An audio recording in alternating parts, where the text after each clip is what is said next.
PHNX Suns podcast brought to you by the DraftKings Sportsbook app, America's top-rated sportsbook app. Don't forget to hit that like button, subscribe wherever you get your podcasts, and leave us a 5-star review. I'm Lindsey Smith here with Saul Bookman. We're going to hold it down for you on this fine Wednesday afternoon. Saul, how you doing today? I'm doing better than Espo, who probably ate some shitty gumbo out in there in New Orleans, you salty Pelicans fans. Is that a good way to start? Is that okay? It was just a little confusing. Espo ate bad gumbo in New Orleans last night? Yeah, he probably just go with it, okay? I'm sorry. Just let me have this Wait, one. here's what I was going to say, because after our show last night, I said there was a recall on Kinder Eggs. Oh, that's right. In Canada, and you guys ate it live on the show. And maybe it's that, so. So we're just saying Espo has a weak stomach because you and I both ate the chocolate and we're both here. It's just fine. No problems at all. Well, hopefully Espo gets healthy well. I do have a lot of allergies right now, which kind of sucks, but oh man, it's rough. Hopefully Espo will be feeling better tomorrow and be able to join us. I'm sure he's going to power through the same way that a certain someone might be powering through. The Suns are back in the Big Easy with 3-2 lead, but rumor on the street is even more help could be on the way for Game 6. Yeah. So we talked about it a little bit last night. There was a video of Devin hollering at the Pelicans bench, seemingly showing him saying, "I'm back." I went and watched it after the show and zoomed in as much as I could. And I do agree. It does kind of seem like he said, "I'm back." And then, of course, there were a couple other things. So Jordan Simone said, he confirmed that video, said Booker just walked off the court saying, "I'm back. I saw it with my own eyes." Continued on to say he was yelling at the New Orleans bench while walking off the court. "I got chills. Let's go." And then on top of that, Flex from Jersey tweeted out 3 hours ago, "Breaking news, assuming nothing unexpected happens between now and tip-off tomorrow, I can confidently say that after roughly 9 days out with a mild hamstring strain, I fully expect Devin Booker to return to the Suns lineup for Thursday's potential closeout Game 6 in New Orleans." What do you think, Saul? I don't know what to think. Flex is usually pretty good about Devin Booker information. Yeah. But man, I hope it's because he's 100%. They feel like he's healed it up enough. He's good to go. I hope it's not like kind of a panic move. I honestly would just sit him out Game 6. What's the point? I'd rather bring him back for the elimination game if there was a Game 7 or Game 1 of the new series. I kind of agree with you, because unless he is 100% and there is zero concern, which you'll never be at zero, I get that. But they've weighed the pros and cons of having him come back and the potential for a re-injury, because when Espo was able to talk with the doctor a couple weeks ago or a week or so ago, that's one of the things that he pointed out was, the potential to re-injure something is the highest in the first week or so back from that injury. So I'm sure they've weighed the pros and cons of this and have determined one way or the other what their plan of action is. However, if he did come back, it would be really fun. It would be a great way to close this out if they were able to pick up Game 6 and just crush the spirits of the Pelicans a little bit in their home state. I mean, if he comes back and he's, the Devin Booker that we know, then yeah, I would love it. If my man goes out there in the first quarter and he's still gimpy, I am going to be salty. Take him out right now. I will not like that whatsoever. Again, you got to be able to look at the big picture, and you have to have blinders on for this. You cannot put Devin Booker out there thinking that that's the best situation for you because you're trying to win a championship. The Suns need to win this series without Devin Booker, so that way he can just rest up completely, is my opinion. But if he plays tomorrow, that tells me that he's 100%. Yeah. I agree that they need to win this series without Devin, because they can win the series without Devin. They've proven that to us. If they play and continue to play Suns level basketball, it's not going to be the worst possible route to be able to win this series, right? It's easy enough. But what are we laughing at? Stephen Weiss in the comments says, is Espo recovering from being in the splash zone Oh, of Saul's no. sneeze last night? That's true. Did you Oh, get him man. sick? No, Did you I sneezed against the wall. But did it spread No. over to Espo I and don't get think in it his did. nose? I don't think it did.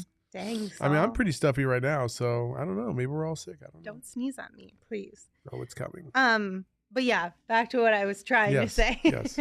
I think that the Suns can win this without Devin. So I think it would be better to keep him out, because if they pick up game 6, then they could give him a few more days to rest and get completely good to go for round 2 or deeper playoff run. And that's the most important part, because you need Devin for those.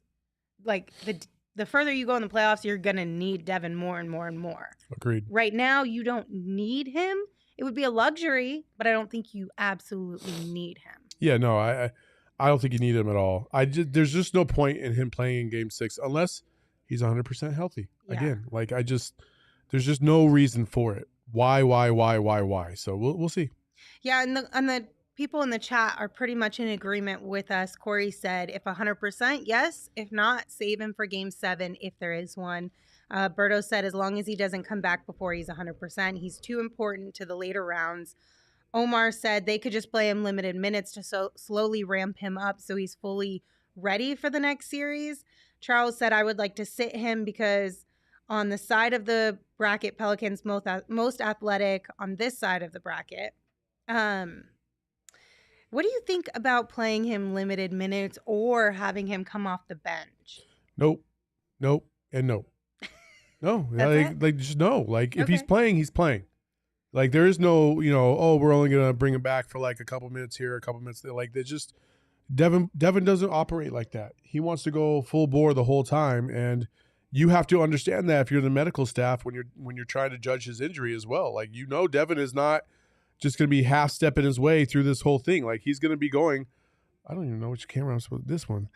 He's going to be going like hard, right, like the whole time. Like, so you have got to manage this very, very carefully, because you don't want to, risk the farm just to save a chicken. So 2 follow-up questions. I don't know where that came from. I just made that up. Fabio in the chat said if he's healthy, it would be good for him to get some rhythm. Do you see that being a benefit of this as well? Because I know we've talked about the pros of having him rest even longer should they make it to the second round. But does getting him back out there in a little bit of rhythm also potentially could be a huge benefit? Again, if he's 100%, sure, cool. But if he's not 100%, there's no point in rhythm. 98% is still, no, he's still not 100. I don't want him out there. Okay. And then J-Rock said, man, one of those rookies from the Pelicans are going to try and hurt him just like they jumped into Aiden's jaw and ran over Crowder. Do you see that being a concern? Shit.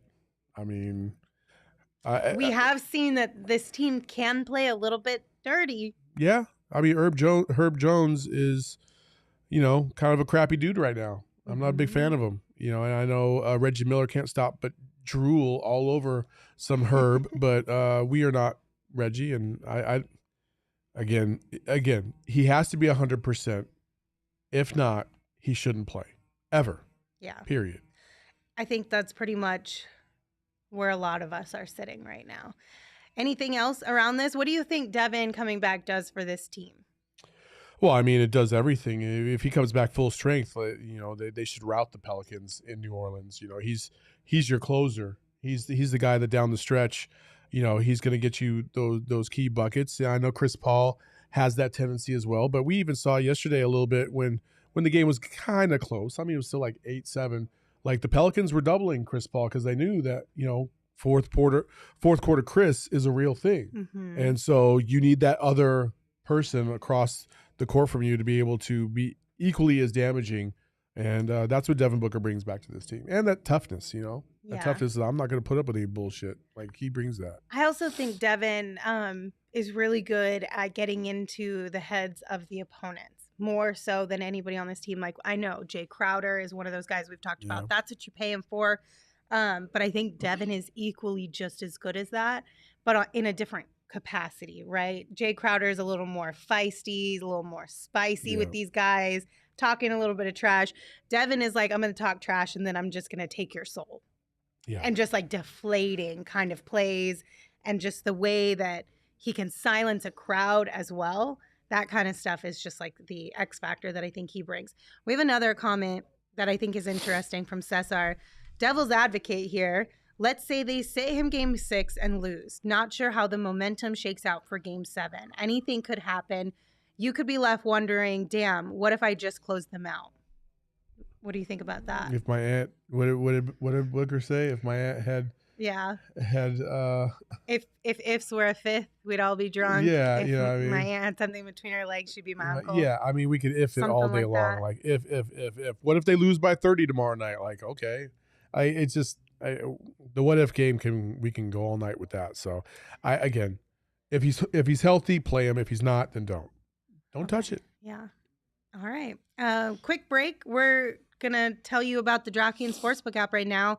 NBA playoffs means next level basketball, and you can get in on the action this week with DraftKings Sportsbook, an official sports betting partner of the NBA. This week, new customers can bet $5 on any team to win and get $150 in free bets instantly. You win no matter what. Plus, place the same game parlay each day with 3 or more legs and get up to $25 back if one leg does not hit. So download the DraftKings Sportsbook app right now. Use promo code PHNX. Bet $5 on any NBA team to win their game during the first round of the playoffs and get $150 in free bets instantly. That's promo code PHNX at DraftKings Sportsbook, an official sports betting partner of the NBA. Just a reminder, that's 21 and older only, Arizona only, gambling problem, 1-800-NEXT-STEP. New customers only, minimum $5 minimum deposit. Eligibility restrictions apply. See DraftKings.com/sportsbook for details. So you got a pick of the week for us? I do. We're all sitting here talking about the Suns and how they've kind of struggled a little bit, but they won game 5. The Grizzlies won game 5. But there's one team out there that everybody's frothing at the mouth over. And actually, there's 2 teams. It's the Celtics, but the other team is also the Warriors. And everybody's just like, oh, my God, the Warriors. I will say this tonight. They are favored by 8.5. They will probably win by 80 because the Denver Nuggets are frauds. Oh. And they have always been frauds, and they will always be frauds. And so, yeah, I have the Dubs winning by 25 tonight. Okay. 25. A massive blowout of epic proportions. They're going to start with the death lineup right off the bat. That's Steph Curry, Klay Thompson, Jordan Poole, Draymond Green, and Andrew Wiggins. And they'll start the game off. They'll be up 30-6 in the first quarter. Wow. Are you going to text our friends over at DMVR and just rub salt in the wound? Eric Weedham knows how I feel. That's the only person I care about right now. Because he's been all up in our comments talking about, if the Suns lost one of their players and, they could barely win. They couldn't even win game 2. Like, that's what they all sound like. Friendships are being tested greatly right now between PHNX Suns and DMVR Friendships Nuggets at this right time now. Of year is a very loose term. It's like, hey, we're going to go on a quick break. We'll see you guys again in a couple months or so. Yeah, then it's probably a good idea. We can try and rekindle. It's definitely not something that you really want to ask for their help in when you're trying to create a T-shirt. Yeah, because he's conflicted. Like listen, let's just say what it is. Okay, our T-shirt is really, really cool. Have you seen the Bones Highland T-shirt? That thing is like next level cool, right? It was like, oh, okay, I see how much time you put into each one of those. You know what I'm saying? Like, I love you, Eric, but come on, man. It's Bones. I get it. It was a pretty cool shirt. I actually bought one because I thought it was that dope. But those dirty Denver Nuggets are going to get grounded into whatever paste McDonald's nuggets are really made out of. So what you're saying is we got to get him to make us some shirts in the off season when emotions and feelings are at the lowest. All we have to do is wait for them to lose tonight. Then he's going to be even more upset. No, let him cool down for a day or two, and then he needs a new team to root for. He might as well come over to the bandwagon. Well, that's what I meant, like more so their off season. Yeah, their off season starts tonight at about 10 p.m. Pacific. All right. Well, we are officially in the playoffs. The Suns are having games, of course, that we're all able to go to. We're having watch parties that we love having you guys at. But with all of these fun events going on around us right now, we want to make sure everyone is staying safe and healthy. So just a reminder that COVID-19 vaccines are free for everyone 5 and older. Those 12 and older are also now eligible for a booster. Visit azhealth.gov/find vaccine for a location near you. Because we saw, I believe it was today or yesterday came out, we had a player go into health and safety protocols here in the league. So COVID's not gone. So just make sure you're keeping yourself safe and healthy and your family as well. What happened to Paul George? You want to talk about some salty Pelicans fans? Yeah. They're so sassy right now. They have been all up in the Twitter mentions. Like, they have just been so salty. I really don't understand it. It started off last night. And, and Sam Cooper actually made a point, and I like Sam. I does a very good job with the Timeline Pod. He says, Pels fans really got to decide if they're not your average 10 seed or, quote, a humble play-in team, because these narratives are tiring to follow. And it's because one Pelicans fan said Suns fans, after beating a play-in team in Game 5, and put the video of Patrick Beverley running around the court after they won their play-in game. And I was just like, dude, calm down. Yeah, First of all, calm down. Like, dramatic much? Yeah, seriously. For a franchise who's never even gotten to the finals, like, shut up, dude. Just shut up. Like, we don't think that we won the world championship last night. We didn't even celebrate like we did. And Suns fans are just tired of all these half-ass New Orleans Pelicans fans all of a sudden climbing through the little slots of wood right off the pier to appear like they're actually worthy of talking about. They're not. They're trash. All those fans are trash. Like, the city's cool, awesome, but when it comes to rooting for the Pelicans, half you guys barely even show up to the games. Like, I don't even care. I really don't care about them. I think the biggest beef that I have is and I get that every fan base does this to an extent, right? But same energy. If you guys are allowed to do your crazy fandom, then you need to allow other teams to also do the crazy fandom, right?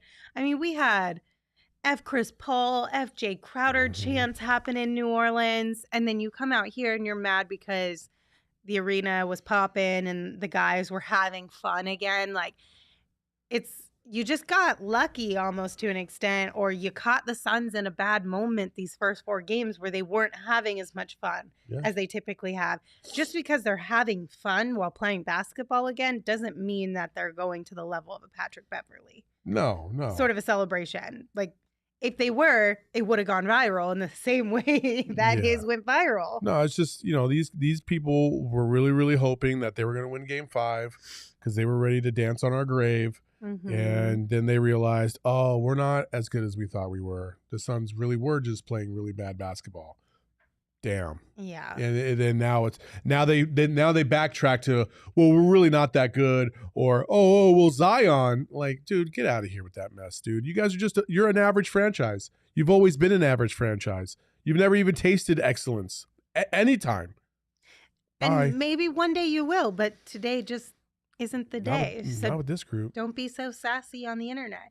And that's the thing that was frustrating to me is I had people in my mentions this morning when I woke up who were like sending me videos. So there's a video last night of what Pelicans fans are saying is Chris Paul intentionally kicking Alvarado in his parts, right? Yep. And the comments are like, your guy is a fraud. Like, just wait until the NBA comes out and suspends Chris Paul for a game for this. That's the only hope they got. Well, I'm just like, okay, calm down. Also, why are you in my mentions? I didn't even say anything to you. It's the same thing. Like, a couple weeks back when U of A beat TCU in the tournament, Ben Mathurin is literally looking this way. He's walking. He sees all the TCU fans. He's talking to them, kind of talking shit. He's walking off the court, and his left hand hits a cheerleader.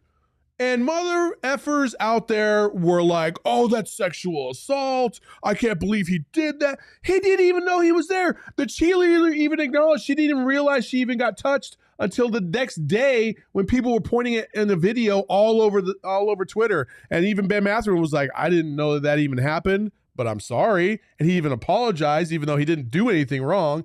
Like people are always grasping at straws when their team has been eliminated or they're about to be eliminated. Mm-hmm. This is what fans do. They're clamoring for this bullshit. That's why I hate it when we use the refs as a scapegoat. Like I understand 52-17. That's a disparity. Monty acknowledged it. Sure, I get it. But that wasn't the only reason the Suns lost that game. It wasn't. And I refuse to sit there and be like, oh, well, it's only this or it's only that. And I'm definitely not going to sit there and be like, oh, yeah, you should suspend the other team's best player because it looked like he gave somebody a dirty look that could be insinuated as X, Y, and Z. Or, oh, he threw an elbow to his, midsection and now he should be suspended for the whole series. Like, shut up with that tired mess. It's just useless. Well, I mean, and then on the flip side, too, because it was Herb Jones that got tossed for that shove at Jay, right?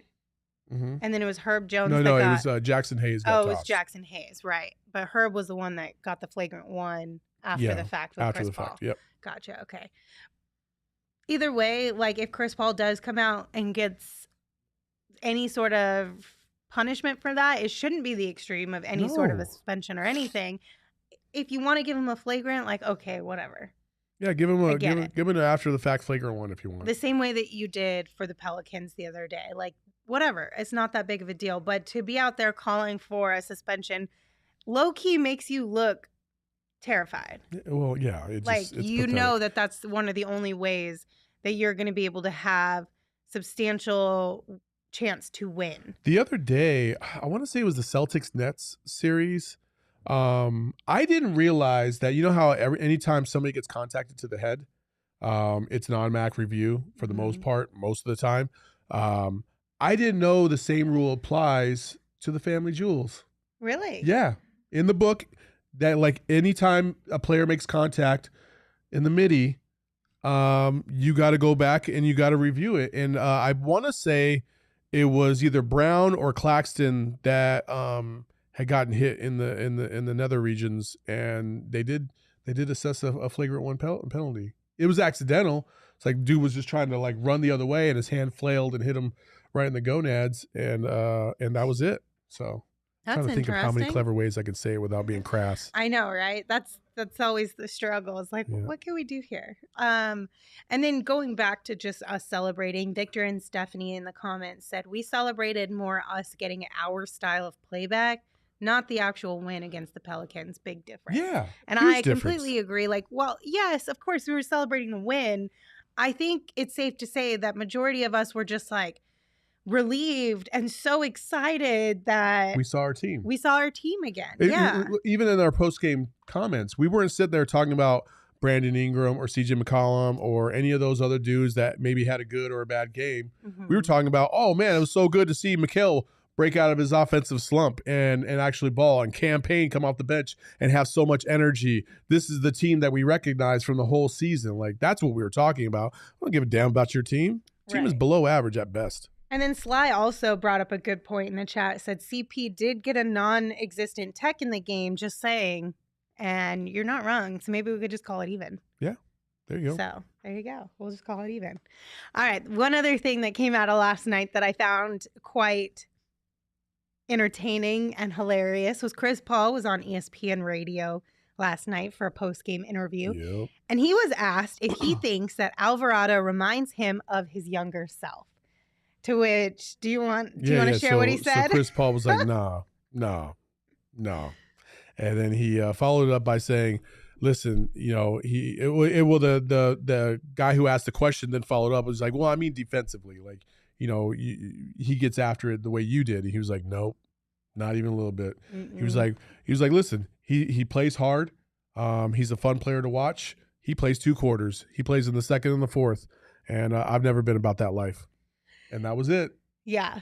I kind of felt like that was sort of a rude question to Chris Paul. Completely disrespectful. It was very disrespectful. And then to like double down on it, to follow up like, no, but for real, like in this way, in this one way. And it's just like, nah, you kind of just got to let that go. You're drinking the Kool-Aid right now. And that's not. Chris Paul is a Hall of Famer. Like he is a future first ballot Hall of Famer. And to sit there and think that Alvarado in his very first season is on the same level as what Chris Paul was his very first season is just a tragedy. I agree. And then it's just like, as much as I do really like, if this was a series against anybody else but the Suns and we saw what Alvarado was doing, I would be like, yeah, that's a cool storyline. Like, that is super fun for him, for his family, for everyone who knows him, his teammates, the fan base. Like, I love that storyline. But we do have to pump the brakes a little bit on just how far the pendulum is swinging in his favor. Like, you can be impressed with his performance. You can be excited for him as a player. And that it's kind of like our campaign from last year, right? Like, we were so stoked, but you got to be a little more realistic as far as, okay, can I actually compare this guy to Chris Paul, a man with the nickname of Point God? Is that fair? Yeah, no. And I don't think it was, but I did find it, the way Chris Paul answered it was quite hilarious. Yeah. And I think they're lucky it was radio and not TV, because that would have definitely gone viral. Oh, well, they're lucky you couldn't see his facial expressions. Exactly. You know? Like, it was disrespectful. Like, Chris Paul, like, again, like Rick James, 2345 in the chat says, comparing a hustler to a top 5 point guard ever, which is laughable. Like, you just can't do that. It's not the same. It's not even the same level. Like, the guy is a nuisance on defense.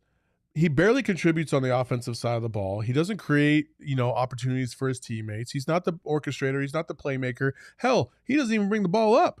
Like, how is this even a discussion? Okay, cool. He hustles on the defensive end. He's a little bit of a pest, and he comes in and he plays about 18 to 20 minutes a game. Good for him.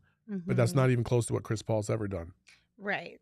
Okay, so Exvoto in the chat said, what's going on with Torrey Craig? He looks nothing like we're used to from last year's run. What are your thoughts on Torrey Craig? I think matchups are determining his effectiveness. I just think that the length of the Pelicans has been a little too much for Torrey to be able to overcome in this series, especially with the loss of Booker. He's not getting as many open shots as he typically does. And so I think he's kind of paying the price for it. He didn't even play last night. And that was probably for a reason, because they wanted to try some other things that were more effective, and they were right. They ultimately proved to be far more effective.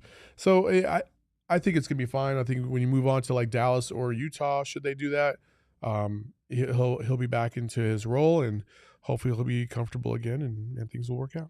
I also think it's kind of important to remember, and just, again, expectations, maybe lower them a little bit for Torrey Craig. Last year's Torrey Craig was above the average of what Torrey has been able to do throughout his career. So you can't realistically expect him to be the exact same that he was last year and contribute in the exact same way, because, again, as Gerald likes to say, law of averages. That was above the average play for him. So right now he might be a little bit below, but he'll be able to contribute still in some ways. It's just, you can't compare him directly to what you saw from him last year, because it's just not. You're going to be disappointed if you do that. Agreed. So give him a little bit of slack, and hopefully when he does see more playing time, he'll be able to contribute in better ways. But like you said, this series just doesn't seem like it's the ideal matchup for him out there. Agreed. And the adjustments proved that to be successful. So, and that's okay. That's why you have multiple players who bring different aspects into your game, so that you can adjust and you can switch things up when you need to. Like we've been talking about the Suns as this versatile team and the depth that they have, and this is one of those series. And it took Monty a little bit to get to this point. But he finally, realized, like, oh, yeah, I should probably use my depth to my advantage. Exactly. He played many different rotations last night, multiple of combinations out there on the floor, from DA and JaVale, the Twin Tower lineup, and Bismack and DA. And, it was fun to watch, bringing Aaron Holiday in, because Campaign got in some foul trouble, and then realizing, oh, yeah, Aaron Holiday can really play. I forgot all about that. Like, you got to give your guys an opportunity to succeed, especially against a team that is throwing the kitchen sink at you at the moment. Mm-hmm. And for 4 games, it was tough for you to figure out what the hell was coming next. So I think Monty kind of is, no coach ever knows 1,000% of everything. Right. And I think even coaches have to take some time to kind of sit back and evolve and learn. Okay, well, this is a different situation. This is a different team. This is a different year. I got to figure out what's best for my guys, and how do we overcome this based on matchups and things like that. So one more question in the chat from Omar, which we did touch on this a little bit last night, but we'll bring up the question one more time. Thoughts on officiating? Foul trouble for a couple of Suns players and free throw disparity again yesterday. I personally feel like yesterday was a little bit more fair on both sides. There were some bad calls for the Suns. There were some bad calls for the Pelicans, but it wasn't nearly as drastic as Game 4. I thought the Suns were the aggressor, Mm-hmm. and because of that, they weren't calling the game one-sided. And I know the players got hit, but like shit, they did 4 or 5 different replays. Every single time Jay was like, oh my God, I didn't do anything. Or even CP3 was like, I didn't foul him. And then you saw the replay. You're like, yeah, he fouled the shit out of him. Like maybe just a little bit. It was legit. I think just about every single replay they showed, they had fouled the guy. Like that's just what it is. So Eddie made a great point last night that I really love. And I always think players should do more of this. When they actually do commit a foul, they need to just own it. Yeah. Because, we got on Devin Booker earlier, like maybe 2 or 3 years ago, because it seemed like every single call, even when he was, clearly out of position. Obvious. He was still arguing about it. And I'm like, bro, the refs are never going to hear what you have to say if every single time you're crying wolf. Like you got to give them something to work with. You do, because the refs are human too. I used to referee high school basketball out in Colorado. And shit, just by human nature, if this kid is always bitching at me about, this, that, and the other, it's just a natural inclination to be like, all right, yeah, travel right there. Yeah, you move that pivot foot just a little bit too much for my liking. Let's go this way. It is what it is. And it also it's like the boy who cried wolf. Mm-hmm. Right? If you complain about every single call against you, when it is an egregious call, nobody's going to take you as seriously, or they're just going to be like, whatever, you're complaining again and again and again. I'm not even going to look at it. I'm not even going to hear you out. Yep. So you kind of got to pick and choose your battles with that too. So I agree with Eddie in that sentiment as well. Yeah. Is there anything else that stood out to you in the last, 12 hours, 14 hours, something Not like really. that? It was great to see them flying up all over the court. They pushed the ball a little bit more frequently last night than they did the nights before, and it was good to see the Suns back to the way they play. They got a big challenge tomorrow night. That crowd's going to be rabid. They're going to be ready to go, and it's going to be insane. So. All right, we are going to round out the show with some fun like we always do. But first, just a reminder to stop by your local dispensary and grab some amazing scratch-made THC gummies from our friends at OG's. They just announced their new mini OG's 3 milligram microdose options for those who might not be wanting to dive right into the regular 10 milligram options. And those will be available on May 3rd. They have amazing flavors like orange creamsicle, tropical, and watermelon. So if you're interested in trying the amazingly delicious variety of flavors that OG's Brands has to offer, go to ogsbrands.com. That's OGEEZbrands.com to find OG's near you. We're going to play a little Would You Rather. Let's do it. To close this one out. And our producer extraordinaire, Leah, is going to help us out with this one. Leah, what do you have first up for us? Okay. So we're going to go back and forth, right? Because I know you had some. I got okay, some so I'll start. Okay. Would you rather have a private chef or a maid? Like 7 days a week. Heck. 7 days a week for both. You don't have to pay for either. So private chef 7 days or a maid 7 days? Oh, chef, 1,000,000%. Chef. This is a tough one. Yeah, it's not so tough for me. I want both. Yeah, chef. Because, listen, the complexities of food, especially if you want to go vegan, are just on a whole nother level. Like, to have somebody just think about that, conceptualize my meal plan for me. That's why these athletes are in such great shape. That's true. I can make my bed. I don't care about that. Yeah, I feel like a private chef because you can do the day-to-day cleaning, and then if you needed help, you could always bring somebody in to do help you with a deep clean or something. Yep. But the day-to-day cleaning is far easier to maintain than day-to-day cooking if you want good food on a regular basis. And we're talking about longevity, right, of your life. That's I true. think that's also another part of it. All right, I'm gonna go chef. Yeah, a lot of people are saying, well, if you got kids, yeah, I'd get a maid. I'd Oh, totally get well, a maid. yeah, but I don't have that. So. But I love to cook too. I mean, it's just listen, when Saul's stressed out if you see him walking around the house cleaning shit. You know what I mean? You Like don't that's to clean? that's like a therapy thing. Really? Oh yeah. When I get stressed out, or if I'm just like I'm done with this bullshit, I just start cleaning the house, or I'll like paint a wall, or I'll do a project or something. Like that's my happy place. I saw a TikTok last night that said you're old when the music you used to get down to at the clubs is now the music you clean the house to at home. And I was like, well, dang, I'm old now. or you're old if the music that used to get down to in the clubs is now playing in the dentist chair. Yeah. I haven't had that happen yet, so at least I'm not there. Yeah. All right, what's next? You want me to go? Yeah. If you were a baseball player, what would your walk-up song be? Ooh. That's a good one. I thought about this yesterday. I was like, so you already have one planned, an answer? I have. Okay, go first. Mine was, it just sounds so silly, but is it Juice? Yeah, it's Juice by Lizzo. Oh my God. Yeah. Lizzo is the best. Yeah, I totally would rock Lizzo. out to that as a walk up to the plate. I feel like I would want to pick like a goofy song. Like something really funny that would just put you in a good mood and everyone in the stadium would be like, that's hilarious. Like Lachona. I think that'd be so funny. Charles Coulter in the chat says Lil Wayne, 6 foot, 7 foot. Yeah. Okay. I like that. Leah, do you have one? I have no idea. I have to put a lot of thought into this. It's hard. Yeah. That's a tough one. We'll come back to that. I would want to be able to have the option to switch it out every few games, though. Yeah. That's what I would. Or mine would be stupid. It would be like MC Hammer bumps in a pump. Yep. We did this once at my old job, and someone said, "This is me from The Greatest Showman."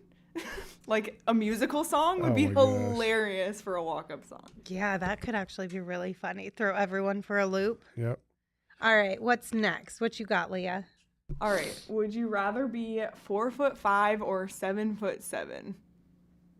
Oh, 7'7". 7'7". 7'7". Like I know there is going to be some accommodations I'm going to have to make. Well, the body pains you're going to have when you get older. I understand that, but being short, and I apologize if anybody out there is 4'5". I am not trying to disrespect you in any way, shape, or form. But being 4'5" and constantly, no, I just couldn't do it, man. I just couldn't do it. I'm just gonna leave it there. I just couldn't do it. Yeah, I feel like I would probably go 7'7" as well. Yeah, you have to. Because 4'5", like you're just so tiny. Oh man. I don't know. And then if you're 7'7", I don't want girls to be like, "Oh, you're so adorable" or "You're so cute." It's definitely different from a man to woman's kind of perspective. I get that. Yeah, like a woman 4'5" is like no big deal. That's true. And Sly brought up a good option. 4'5" with stilettos, you're basically can be 5 foot then. Yeah, and it's a double standard that I don't like. I guess as a woman, maybe 4'5" if I was wouldn't be bad. 4'5" and was wearing stilettos, nobody would look but at me. But if I was like, oh, you're 7'7", you could definitely like have a career in sports potentially. Omar Gonzalez. No one takes you serious at 4'5". That's facts. See, that's a big key in this situation. You'd be mad and angry, and somebody would be like, "Oh my God, it's so cute when you get mad," and then you would just literally want to just strangle someone. If I was 7'7", at least I'd have like 2 good years in the NBA. Exactly. I'd be a millionaire. What's to lose? Oh my gosh. Okay. Okay. If Jurassic Park was a real place, would you want to visit it? Oh, yes. Oh. I'm like, well, it's nice knowing Lindsey. Do they have the thing that we do. We don't know when to say no. Yeah, you don't know if there's going to be an incident. That's why they're called incidents. But how would you go to the Jurassic Park that no incidents have happened? So you're like, it's very safe. There's no way to predict it. They're dinosaurs. I don't know what else to tell you. I would do it. I still think I would do it. They would rip you to shreds. Potentially yes, but potentially no. I would go if it was like nothing but like, the like nice dinosaurs, like a brontosaurus, little which is sweet like my ones? favorite one. Yeah, but no. I love how in the comments Seth goes, "Oh hell yeah," and then Shumail right after is like, "Oh hell nah." And then Charles said, "No, customer service at theme parks suck now." So there you go. All right. What else you got? Would you rather eat free the rest of your life at your favorite restaurant or get free clothes at your favorite clothing store for the rest of your life? Oh, free clothes. Free clothes. That's an easy one. I think so too. Free clothes because you get tired of the food at your favorite restaurant. Clothes revolve far quicker. Like they have new merchandise in way before restaurants change their menus. So I think I would go with clothes. Well, it's funny that Seth Darnell just said this because he said, if I die by getting eaten by dinosaurs, that's my new favorite way to die. That's true. Well, my question to you is how old do you want to be when you die and how do you want to go out? Realistically, in my sleep, somewhere between 85 and 95. That's a good number. Yeah. What are you thinking? Give me a second. Leah, go ahead and answer this. I would say 95 in my sleep also. Okay. Both of you guys in your sleep. See, I don't want to go in my sleep. What? And the reason, I don't mind going in my sleep, but I definitely want to know, like, it might be happening or it's about to happen. I don't want to be like making plans and then all of a sudden I go to sleep that night and that's it. Well, that's not your problem. That's it. I don't want to do that. How many people between 85 and 95 truly make plans that often? Well, so like I had a couple buddies and unfortunately they passed away from COVID. And that was like a theme that some of them had is like they had a headache, they had some sniffles, they went to bed, they never woke up. And so like for like a good solid 6 months, like last year, I was like, oh man, my head kind of hurts when I got to stay up for like another 68 hours. You know what I mean? Like I was a little paranoid about that. So that's not the way I want to go out. This is the way I want to go out. Okay. I want to be flown up into a chopper. Oh my God. And I want to go... I want to be eaten by a dinosaur at 69, Seth Darnell says. And I want to go up in a chopper over the Pacific Ocean by like 15,000 feet and just drop and just look at the land. There you go. Splat, done. That's the way I want to go out. For real? For real. Yep. And if I go out before then, I want my ashes thrown all over the Pacific Ocean. Why the Pacific Ocean? It's my favorite ocean. Okay. And I'm fascinated by water. And this would happen when I'm like 159. Oh, you think you're gonna live to 159? No, there's advances in technology. By then I'll be half a robot, half human. So really? Hopefully. My biggest thing is I just have to outlive my best friend because for the last 10 years we've been fighting about who's gonna live the longest.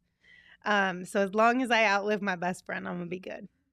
I know that sounds really morbid that I'll be excited that I outlived him, but that's our humor. So yeah. Charles Coulter in the chat says, rather die landing on a new planet just to be the first to die on the new planet. That's fair. That is fair. They Legendary. might make a statue out of you if that happened. So I don't blame you. Icon said, I want to be 90 years old, killed for my money by my 25-year-old wife. Yeah. Kind of entertaining. That was the alternative. Is like, well, maybe I can go out like this, but then that would suck. Like I've heard stories of guys like, or even women like having a heart attack during sex. And like, I think that would be cool, but also really shitty. And I feel like it would ruin that for whoever your partner was at the time as well. I mean, yeah. That would be really traumatizing how do you recover from that? for the other person. How do you recover from that? Well, the last guy that was here or the last girl that was here, they didn't make it. Yeah. I don't know about Is that a flex or is that...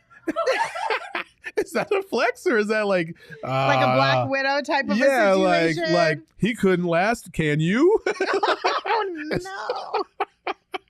Is that too much? Yes.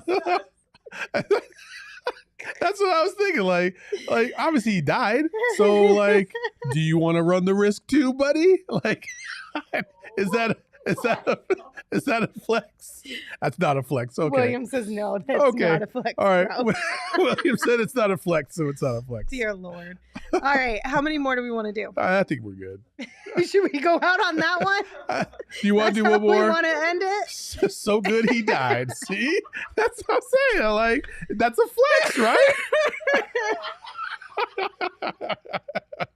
Johnny said, I just tuned in. Did I get the right podcast? Well, Hello, Johnny. It depends, Johnny. Welcome to the shit show. Oh, my God. We can do one more. Do you want to do one more, Leah? You got one more for us? I didn't have one more prepared. Do you have? Okay. Oh, I have one more. Okay. I got one more. We have to end on something different. Okay, how about, we'll do this. Less dark. What would you do if you had the opportunity to have any wish granted? Ooh. Any wish granted. Honestly, I would just want a boatload of money, like a ridiculous amount of money, because then you could do literally anything you want, and it sets up future generations of your family as well. Yeah, I get that. I know that's like the lamest answer ever, but it's the most realistic answer, I think. I think I would just. This is gonna sound really cheesy, and no, I'm not running for Mr. America. But oh boy. I would wish for world peace. I would wish for world peace because damn, man, like people get spun up about the smallest shit, and it's like, bro, it's not even worth it to get upset about it. Like I don't even look at the mentions about Pelican stuff half the time or Sun stuff, or then you go to the politics realm and it's just awful. Everybody hates each other. It's like I don't listen. There's one world. We're all trying to live in it.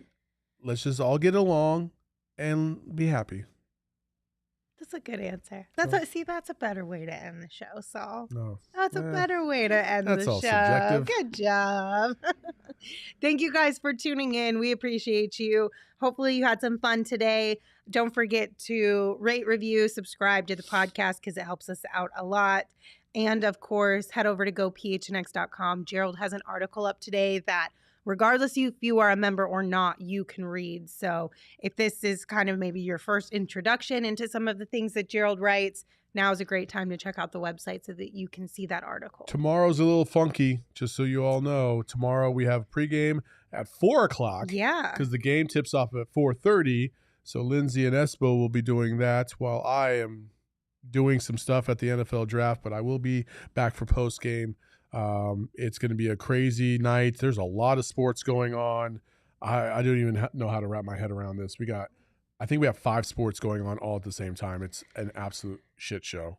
So yeah, it's going to be fun. A lot of chaos, but a lot of fun. Hopefully a lot of really great things happening for sports here in Arizona as well. So fingers crossed for a really good Thursday. That's what we want. Until then, you can follow me on Twitter at LindseySmithAZ. You can follow Saul at Saul_Bookman. And Saul, how should we close this one out since Espo's not here to give us an ahoy hoy? Oh, man. Well, I didn't even think about this. I know. Oh, what are we going to do? I don't know. Well, hey, how about this? Just remember, kids, if you're sitting next to Espo, you want to get him sick. Bye-bye. Hey yo, my lifestyle is retro. Tell the Phoenix Metro. Megas in control and he ain't never gonna let go. PHNX though, Lindsey, Gerald, Espo. Saw past the ball, we here to turn up the tempo. Got to understand me, I'll always wreck the family. Rally in the valley like Dan G, no plan B.